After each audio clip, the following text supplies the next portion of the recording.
আছো? আশা করি সকলেই ভালো আছো। আর যা বৃষ্টি, এতে যে কে কে ভালো আছে এটা সন্দেহর বিষয় বিরাট। সকালবেলা হয়েছে, এখন আমি ঘরটা তাড়াতাড়ি করে একটু ঝাড় দিয়ে নিচ্ছি। ঝাড় না দিলে না ভীষণ অসুবিধা হয়, ঘরে এত নোংরা থাকে।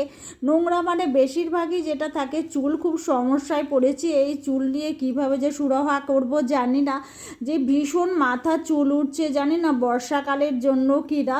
তবে কি করে যে এর থেকে মুক্তি পাবো বুঝতেই পারছি না আমরা।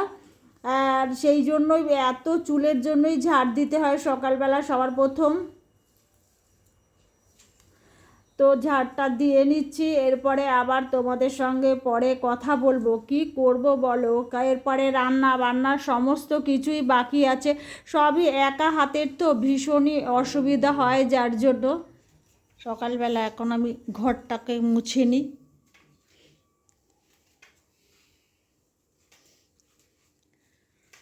যেহেতু শ্রাবণ মাসের শেষ সোমবার, সুতরাং আজকে নিরামিষ রান্না করেছি। ছোলার ডাল, বাঁধাকপির তরকারি, বরকে আলু সেদ্ধ এগুলো দিয়ে দিয়েছি। আবার ছেলের জন্য আবার একটু বেলার দিকে সব ভাজাভুজি করতে হবে, মেয়ে উপোস করেছে বলেই আজকে নিরামিষ।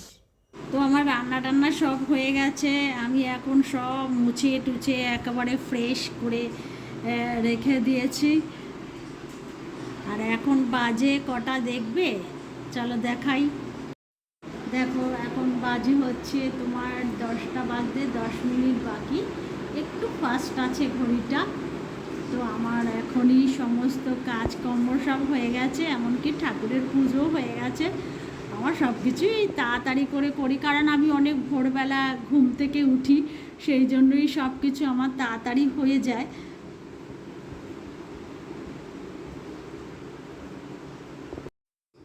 তো মেয়েই দেখো শিবের মাথায় জল ঢেলে গেছে।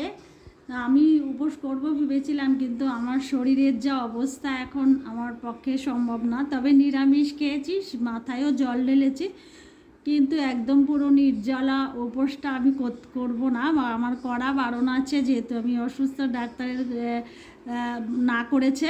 তো সেই জন্য আমি এমনি পুজোটা করেছি, যেরকম পুজো করি। আর এই লাইটটা কি হয়েছে জানি না, কিনলাম নতুন লাইটটা, দেখো জ্বলছে না, কি হয়েছে কে জানে, আর কে দেখাবে। আবার একবারে আবার লাইট কিনে নিয়ে এসে তারপরে আবার এক সময় লাগিয়ে দেবো। ওয়ারেন্টি ছিল, কিন্তু তা সত্ত্বেও নিয়ে যায়নি আমার বর, খুলে বলে না ছেড়ে দাও তো, বাদ দাও তো, কে যাবে।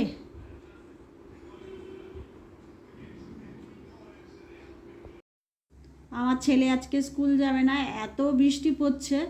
তো বললো মা আমি খেয়ে নিই, আর সকালবেলা আমরা সবাই ভাতই খাই, কারণ রুটিটা আমি করতে পারি না। আগেই বলেছি তোমাদের যে অপারেশন হয়েছে হাতে বলে আমার রুটিটা করতে পারি না, সেই জন্য তা আজকে আবার নিরামিষ, যেহেতু আজকে শ্রাবণ মাসের লাস্ট সোমবার, মেয়ে আবার উপোস করেছে, সেই জন্য আমি নিরামিষ করেছি।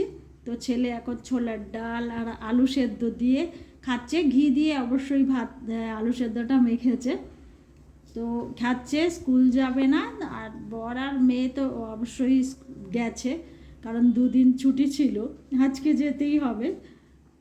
আজ সকাল থেকে এত বৃষ্টি, এত বৃষ্টি যে ছাদে জলে ভর্তি। আর আমার গাছগুলোকে না আমি ভেতরে দিতে গেছিলাম, দেখি ও বাবা এত বৃষ্টি যে আমি ভিজে যাব। তো সকাল থেকেই শুরু হয়েছে, কিছুতেই থামছে না এই বৃষ্টি। গাদা জামা কাপড় ঘরের মধ্যে জমে যাচ্ছে, আর কাচা শেষ হচ্ছে না। কাচা তো আমাদের একটা রোগই বলতে পারো, যে একবার একটু জামা যদি একটা পরলাম তো সাথে সাথে সেটা কেচে দিই, তো সারা ঘর জানলা ফানলা সব বারান্দা সব ভর্তি হয়ে রয়েছে এই জামা কাপড়ে। এই দেখো অবস্থা, এখনও বারান্দা তো চোখে দেখা যাচ্ছে না, বারান্দাটা একেবারে ভর্তি হয়ে রয়েছে জামা কাপড়ে, চারিদিকে একেবারে জামা কাপড়ই জামা কাপড়, কাচাও শেষ হচ্ছে না। আর এই দেখো, তবু তো শনিবার দিন রোদ উঠেছিল বলে মশারিগুলো আর চাদর গুলো কেচে নিয়েছি, তাই একটু রেহাই। কালকে যদি কাচতাম কিছুই আরও শোকাতো না।